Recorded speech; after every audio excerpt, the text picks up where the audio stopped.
Yes, I'm Dr. Rosalee Martin, but I was Rosalie before I became doctor. I honor the fact that God made me and he made no mistakes. And so I want to first thank your pastor, Reverend Clark, for allowing me to be here for this interview. But obviously, I want to thank God for the many years he's given to me, that he had orchestrated my life, and that's how I ended up in Austin, Texas. However, I'm originally from New York City. Harlem, was raised in Harlem, 131st Street to be exact. During that time, it was busy in Harlem. We had the Garvey movement was very pronounced there, where the belief was, why are we worshiping a white God? Because that's where all the pictures of God was, white. About how religion was set up to rob us of our money, and then the minister pastor would go about his way using that money for his own good. My mother was a Christian, a Methodist. She was AME. And so competing with the theology of Garveyites and the ideology that comes from being a Methodist, I heard both sides of those stories. Also, during that time, we know Malcolm X was around, and so Harlem was buzzing, moving. Because I lived in Harlem, I did not experience the same discrimination that those in the South experience. My mother's actually from Charleston, South Carolina, and she came to Harlem. She actually came to New York to live with an aunt at age 11. And so all my extended family's from Charleston, South Carolina. And so when I talk to my cousins, it's like the city mouse and the country mouse, as we have these conversations where they talk about the two fountains, one for blacks and one for whites, and I didn't know that. But what I did not know was happening to me, I learned later on, was that we were still internalizing this racial stuff, this internalized racism of self-hatred. I remember as a kid, we used to clap. I don't know if you remember that song. And so it said, if you're white, you're all right. If you're brown, hang around. If you're yellow, you're mellow. But if you're black, get back. And so as young kids, we're playing the song, laughing and talking, which then we internalized this self-hatred. And I remember when I did go away to college, and I remember a white professor, I told him, I would never go to a black doctor. And I realized then how deeply internalized this self-hatred was. Well, of course, that's not the case now. All I wanted to hang out with are black doctors.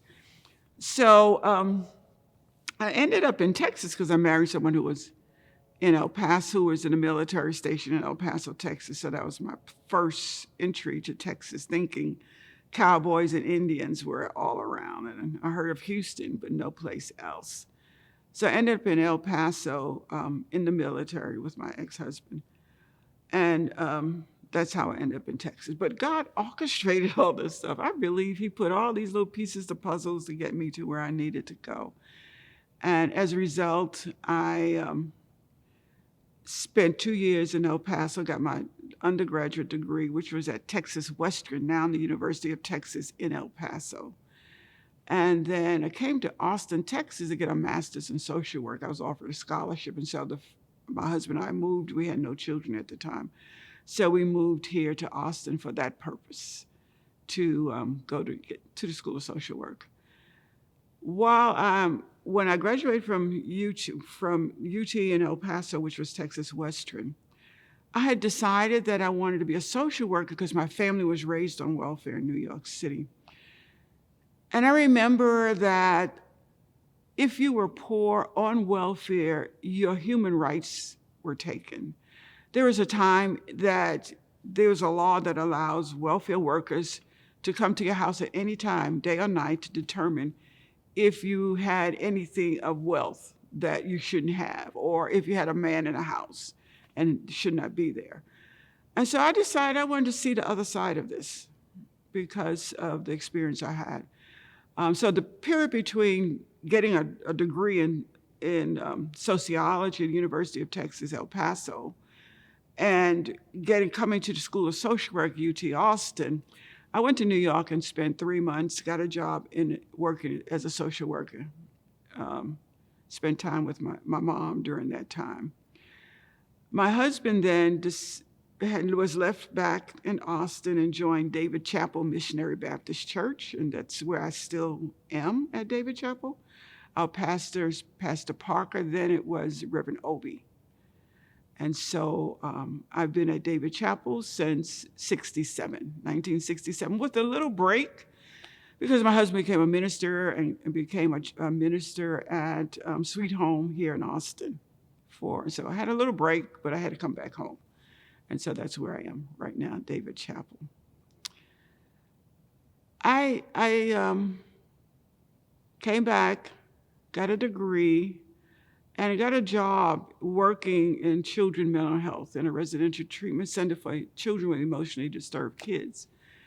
And then I got a call from someone. His name is Professor Chuck Gross. He was the dean over sociology at Houston-Tillotson.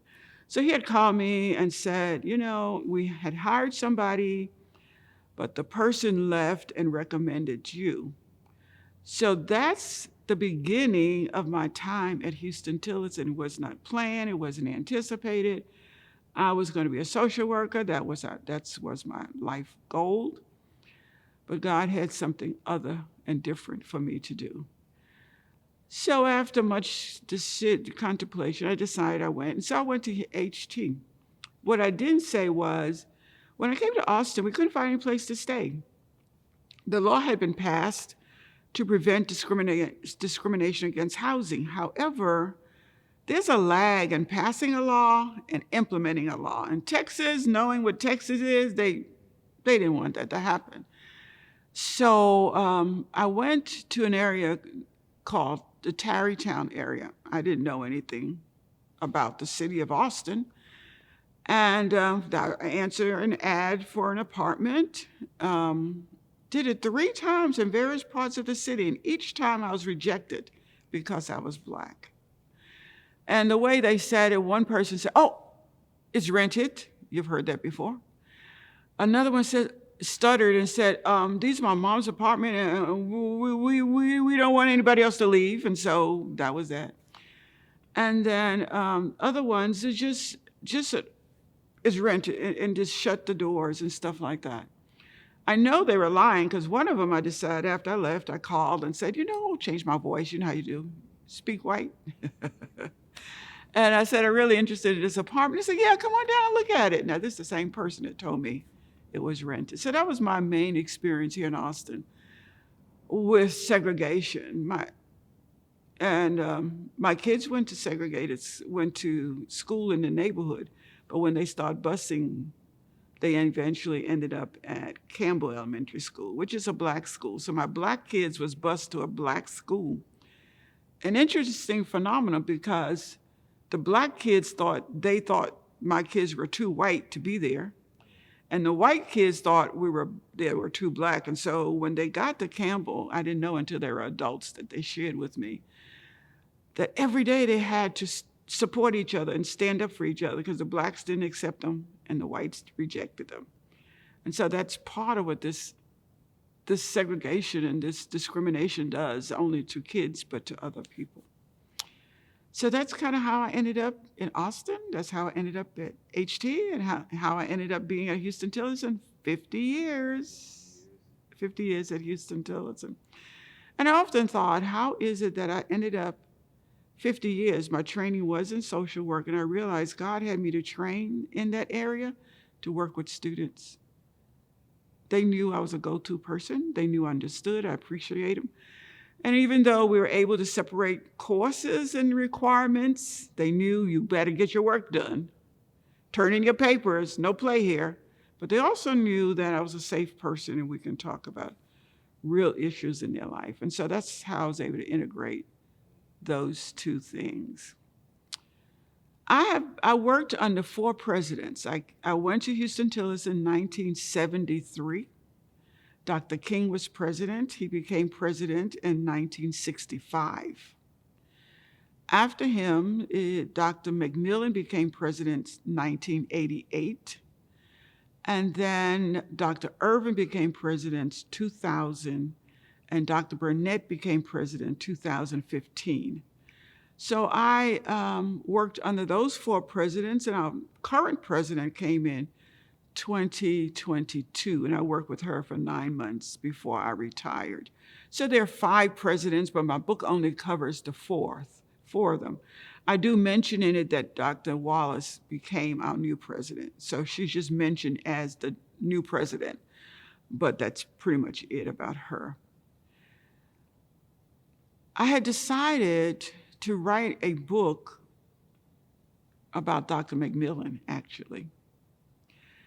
I notice you smile and you think real positive of him, and students generally do, and alphas almost always do. But there is such a different perspective of him as relates to faculty. So my book shares a lot of that. But let's start with Dr. King. Dr. King came right after the Civil Rights Bill was passed with Johnson. So, and he was in the military, and he experienced a lot of discrimination then. He was a lay minister, and I believe the church he was at was Wesley, where he was a lay minister. So he brought to the presidency all of that. He was unique in the sense that he came up through the ranks. Dr. King actually got a degree from Houston-Tillotson. He went back, and got another degree. He eventually came back and taught math and became a dean, and then eventually president. So he came up the ranks at Houston-Tillotson, homegrown, so to speak. Family here, he has a mortician here. He was not going anywhere. We knew that the stability of him being there. When you talk about students who matriculated in Dr. King, and the way I got my information is I did surveys, I did face-to-face interviews just like this. I specifically interviewed his constituents because many of them were not as familiar with technology, with the internet and surveys, that kind of thing. So I made a special effort to interview them face-to-face. And most of them have had just nothing but positive things to say. They said he was approachable, he was dignified, that he was available. Some did say he was gone a lot because he was under financial crunch all the time. In fact, people call him the professional beggar in the sense that he was constantly trying to get money into Houston-Tillotson. But he didn't just beg. He also at one time put his house up for collateral to get money to pay salaries. That's what his son and daughter told me in their interview with them. So this was a man who loved Houston-Tillotson and who put his love in action in so many different ways. Interviews said that.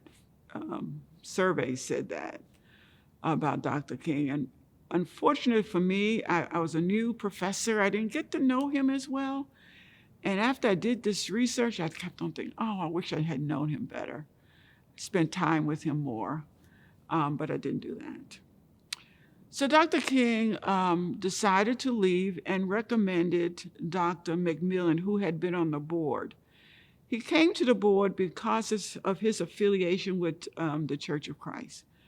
We had United Methodist board members, but we did not have board members of that affiliate, because we are affiliated to two religious organizations.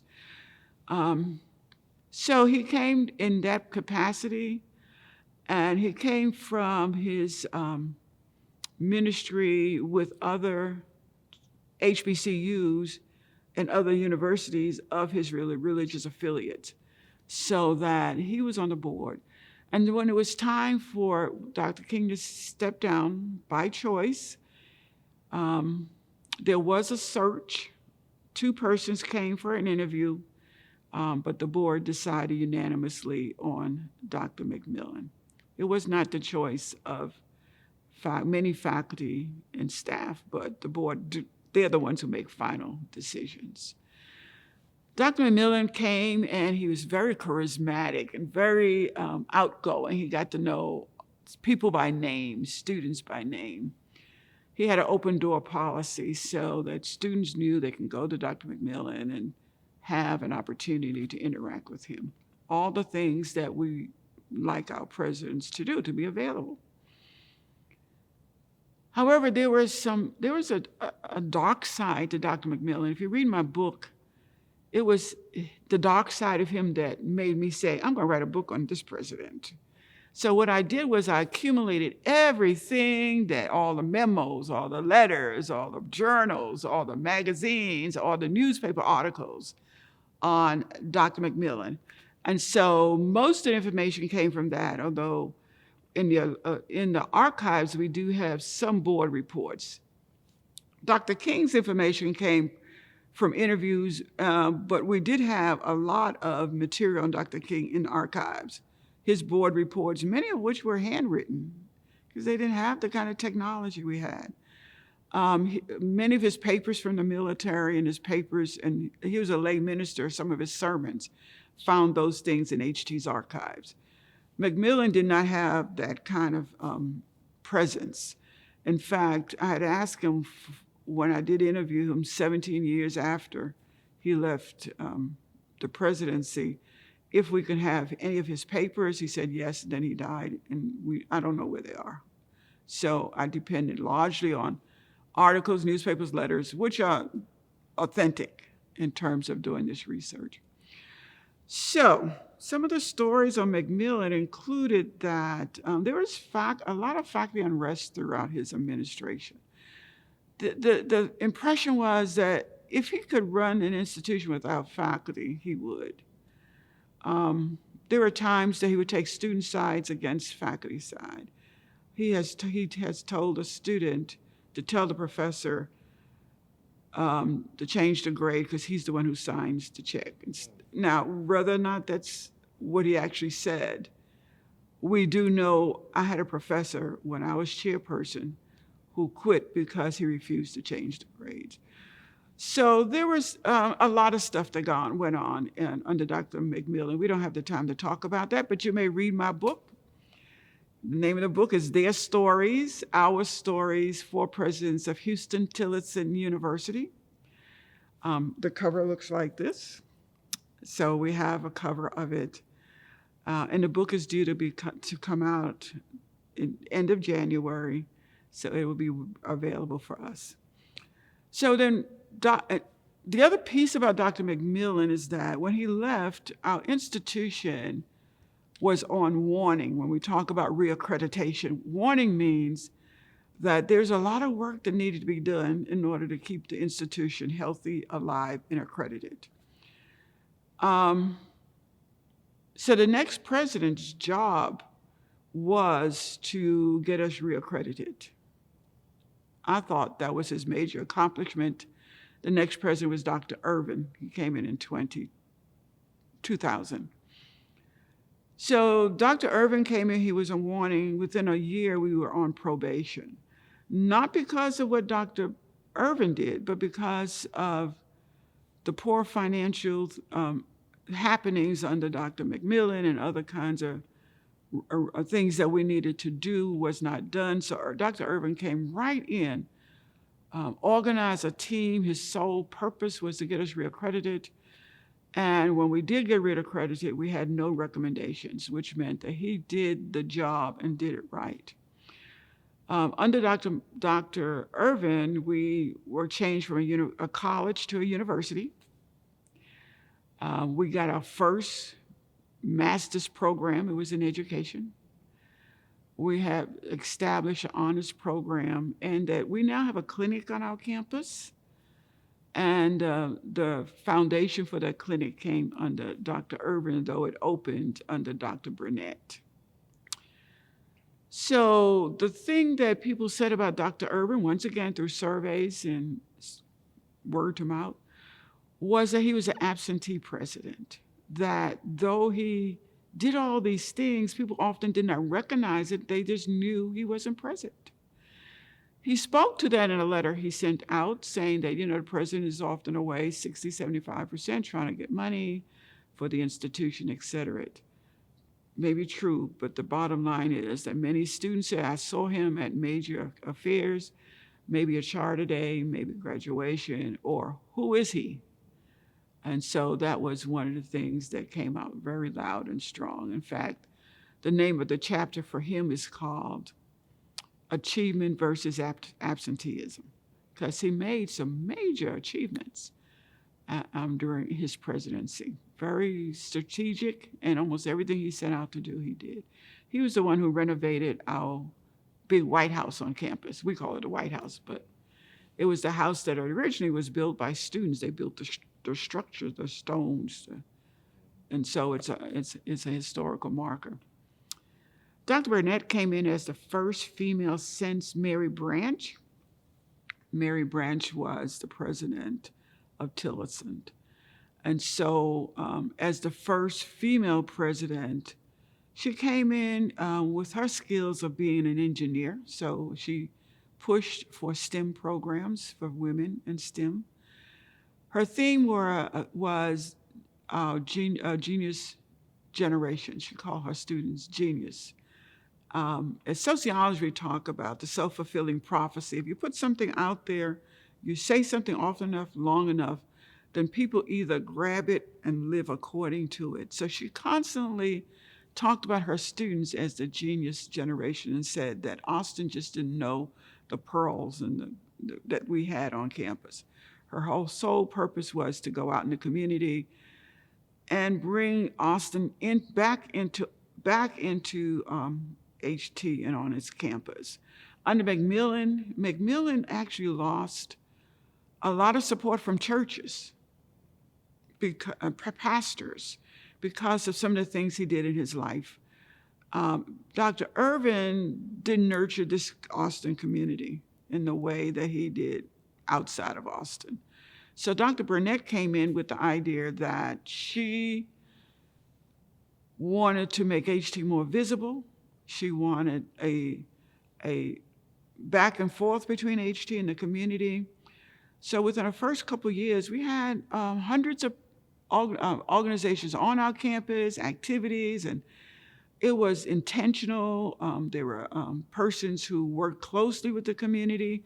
And when she was invited out to speak, she would take some of her students out to showcase them in a way that Dr. Irvin or Burnett did not do. Now, Dr. King, when he went out, he would take students and faculty, like for fundraisers, we had persons who would go and play for him, play with him, et cetera. Dr. Burnett, then, as the first female president, she had a different atmosphere. When you walk in her office, it looked different than the masculine office. She set it up different. You felt a difference. She said that she came to HT as a test run. She applied for HT. A friend said, you need to apply for this. She has a history of working with HBCUs or working in universities. And she had decided she did want to be president of HBCU, but HT seemed to be a small institution, and that was not what. So she came as a test run. She said, I'll see what this process looks like, blah, blah. But she was selected. She was selected despite the fact she did not have her EDD yet, her doctorate degree yet. Faculty, upon interviewing her, were skeptical. We didn't want anybody there who didn't have a doctorate degree because we already finished a whole fiasco with Dr. McMillan appointing somebody as vice president of academic affairs without a doctorate, without any experience in the academic world. So she assured us her degree, she would have it before she came on campus. And she did. She was at the end. Her graduation was in, I believe, August. And she started with us July 31st. So that took care of that situation. As I said, she was a STEM person. But she also did something a little different than the other two former presidents. Faculty was always trying to organize a faculty senate or a faculty organization where they can have a voice in decision making. Dr. King allowed this to happen. We had it. Under Dr. McMillan, he was real skeptical of it, but I was the president on several times throughout this whole process of being part of the faculty senate. Dr. McMillan decided he didn't like it, eventually agreed to have it because when the accreditation team came, some faculty told him some of the things that were going on, and all of a sudden he changed his opinion. Under Dr. Irvin, he didn't support it as well. He believed in top down. If you need something, go to your chairperson, your dean, and then it'll come to him.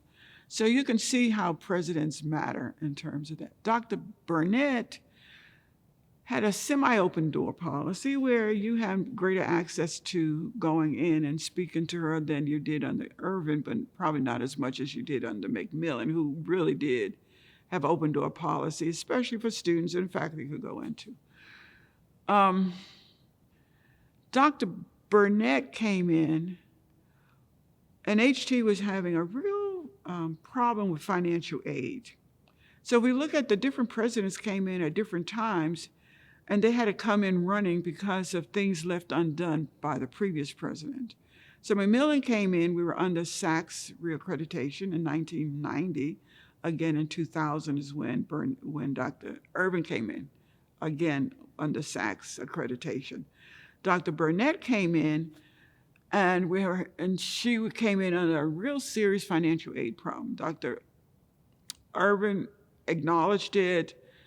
Many of the people had been fired during his last year of presidency. He brought in a consultant to help fix it out. But it wasn't fixed. And so when Dr. Burnett came in, she had to really spend her initial time getting this shored up. But when she left, we owed no money, and we were in is it black when you know no money? We're in the black. And so the new president, when she came in, we're in the black. And Dr. Burnett had us reaccredited under COVID, which was major.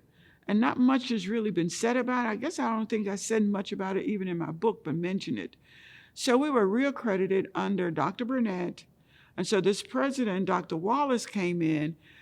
We owed no money, and we were reaccredited. So when she came in 2022, she had pretty much open opportunities to really do some great things. Not having to be bogged down by these same kinds of restraints that other presidents had. So there's so much more that could be said. During McMillan, because of the unrest of faculty, they reorganized a group called Save HT. Some faculty members, I was one of them, and two others, faculty, we decided that our institution not going to survive if he stayed president, especially with the accreditation issues that were going on. And so we did underground organization. And eventually, within months of him saying he ain't going nowhere, he said he was retiring. So I believe that the three of us saved HT, and that it exists because of the work that we did. Hands down. For real, for real. Read my book. It's all in the book. The journeys that these presidents went through. So at the end of the book, however, I talk about the fact HT is a cousin to all HBCUs. So there's a whole chapter on HBCUs because some of the issues we had in being reaccredited are not unique to Houston-Tillotson. It is because the external community did not value the work that we did and so the chapter talks about HBCUs. We mentioned, why is it that we are housed in communities, like housed in Austin, Texas, for example, and we are in the midst of billionaires in Austin, Texas. Why are we struggling? We're providing them with people to work in their industries. We are training their people. Why aren't they supporting us financially? Why did Dr. King have to go and put his house on collateral? And why are folks having to leave Austin as much as they do as presidents to bring money in via various ways in which they do it? And so I look at this question and I compare Houston Tillerson with the University of Texas in its origins. And began to look at the origin of UT was that the legislation established it. Well, by the way, Houston Tillerson is the oldest institution in Austin, Texas. Folks are still saying, "Are you located in Houston?" No, we're Houston Tillerson. 35, you see a big sign. It says Houston Tillerson University down that way. And so, no, we're not in Houston, Texas, though we've been asked that question, which is a motivation for Dr. Burnett to really let the community know, no, we're here. And we deserve the respect. We don't expect handouts. We give you trained, competent employees that will move your industries ahead. And so I talk about this, and I call it success for the success. The thing is almost the whole theory of the rich gets rich and the poor gets poorer. That's basically what it boils down to. And so UT was organized by the legislation, and they're paid for, they're taken care of financially through the legislation. They get their budget from them.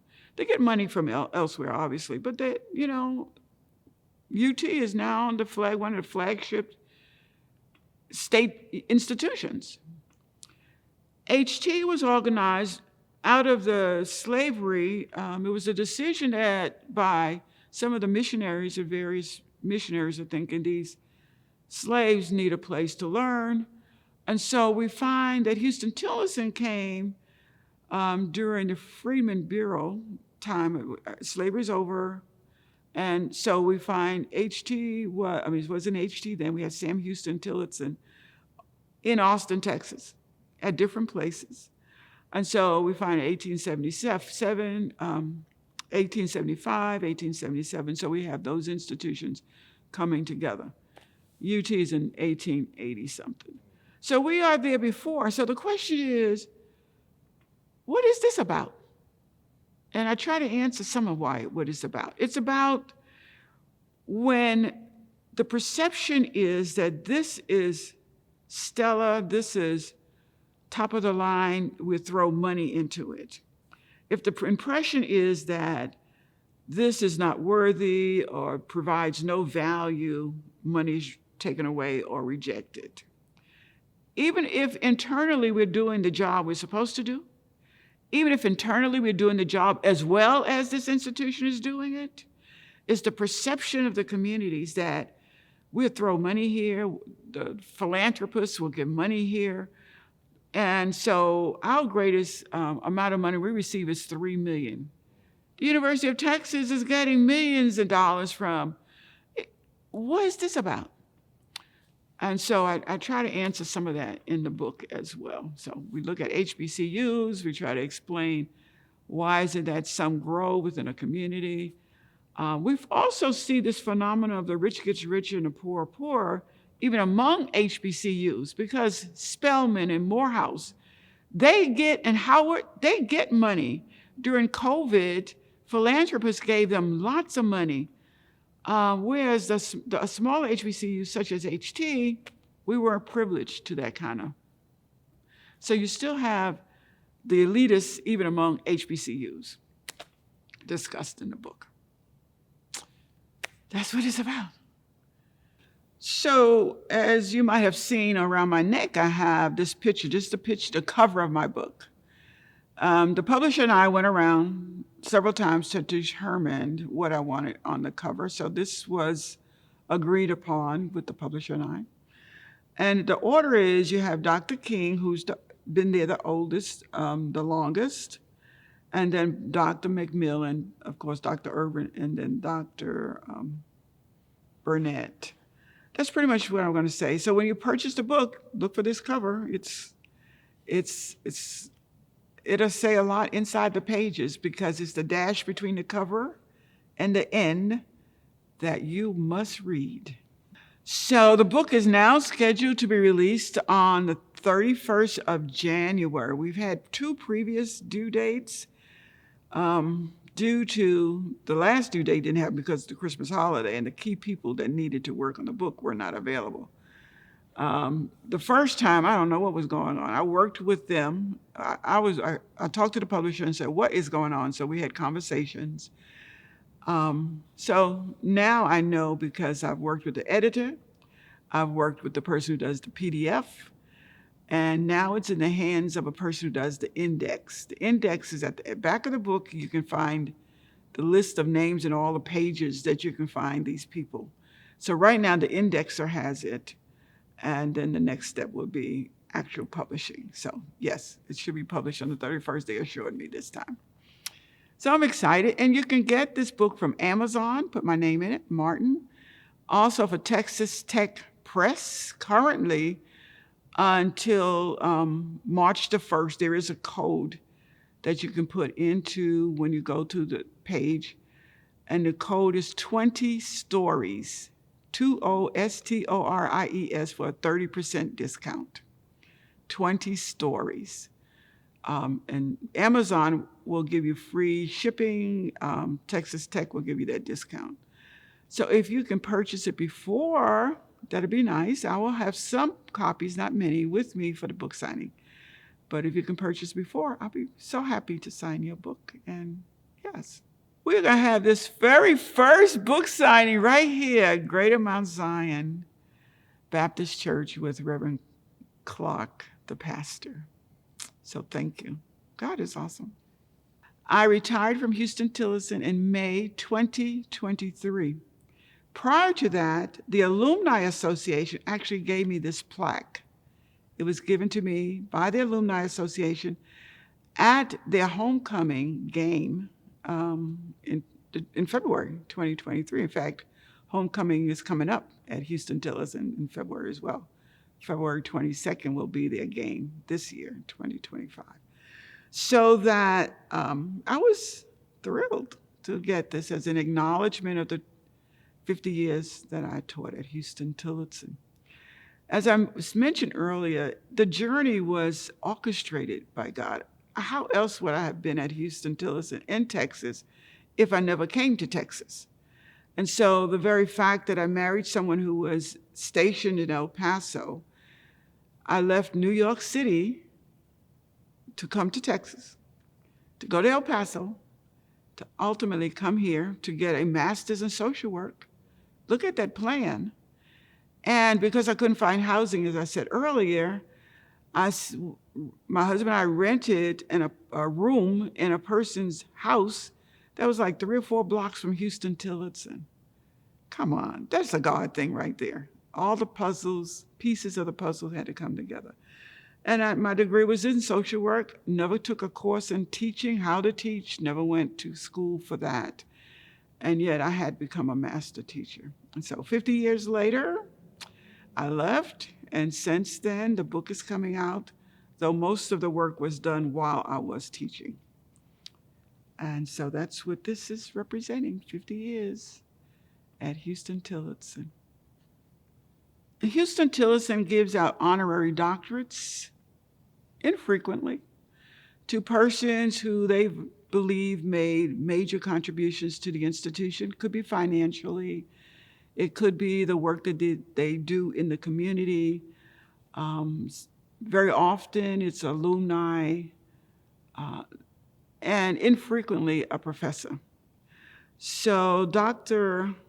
Wallace, the 5th president of Houston-Tillotson that I've worked with, the current president, awarded me this honorary doctorate in humane letters. So although I have a doctorate degree earned from the University of Texas in 1979, I also have an honorary doctorate in humane letters. Dr. King has an honorary doctorate from Houston-Tillotson. Dr. McMillan has a honorary doctorate from Houston-Tillotson. Dr. King's wife, Marcette, who taught in music, she was a music teacher, also got an honorary doctorate. And some others. Mr. Terry Smith is in my book. He received an honorary doctorate as well. Dr. Marshall, General Marshall, his wife received an honorary doctorate from Houston-Tillotson. Those are some of the ones that I know of. So I'm really proud of this, the fact that I was acknowledged in this way. When I review the history of Houston-Tillotson, the only other professor that received it was Dr. King's wife, Marcette King. So I'm real proud about this. My friends call me Dr. Doctor. I think of my journey as being orchestrated by God, as I said earlier, that if we trust God, that if He tells you to do something, He prepares you to do it. So, for example, the book that I wrote was the last request from God to do. And the reason I knew that was